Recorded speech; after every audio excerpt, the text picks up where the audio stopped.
इस पर ज़रा तवज्जो कीजिएगा। शिर्क को तो वाबियों ने ना हव्वा बना लिया, हव्वा नहीं बनाया, ये मालिक डरा रहा है। जिना माफ हो सकता है, चोरी माफ हो सकती है, कत्ल माफ हो सकता है, दुनिया के सारे गुनाह माफ हो सकते हैं। या अली मदद माफ नहीं हो सकता, या रसूल अल्लाह मदद माफ नहीं हो सकता, या हुसैन मदद माफ नहीं हो सकता, या फातिमा मदद माफ नहीं हो सकता। अल्लाह के अलावा किसी और को सजदे, रुकू, तवाफ, नजर, दिबा, कुर्बानी माफ नहीं हो सकते। इसके अलावा अल्लाह जो चाहेगा माफ। अल्लाह के लिए आला मिसाल समझाने के लिए अर्ज करता हूँ, इंसान अपनी बीवी की सारी गलतियां माफ कर देता है ना। कभी रोटी ना पकाए तो माफ कर दोगे जी? नमक तेज हो जाए, मिर्च तेज हो जाए, माफ। स्त्री कपड़े ना कर सके, माफ।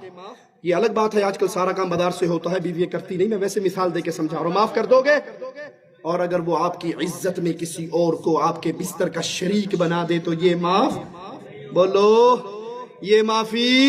कोई खान का बच्चा होगा तो बरस्त मार देगा, माड़ा ये क्या किया है, गोली मारेगा, मुक्का नहीं मारेगा।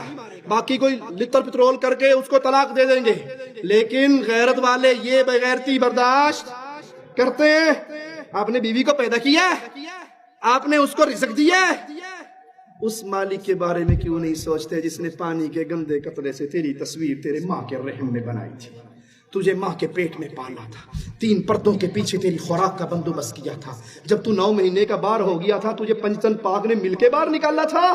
बोलो, गरीबू नवाज आए थे फ्लाइट पकड़ के तेरी माँ के पेट से निकालने के लिए तुझे। तेरी माँ की छातियों पे दूध पीर जलानी ने जारी किया था, तुझे चूसने का तरीका मलंगों ने सिखाया था। और मेरी रब की गैरत को भुलाकर ढेरियों पे गिरने वालों, मेरा मौला कहता है जमीन तेरी गुनाहों से भरी हुई हो और एक गुनाह उसमें ना हो, तूने मेरे साथ किसी को शरीक ना बनाया हो, सारी जमीन को मैं रहमतों से भर के तुझे अता करके जन्नत का वारिस बना दूंगा, वला उबाली, मुझे परवाह भी नहीं होगा। अगर वीडियो अच्छी लगी तो चैनल को सब्सक्राइब कर दें ताकि मेरी आने वाली अच्छी से अच्छी वीडियोस आपको मिलती रहे। अस्सलाम वालेकुम।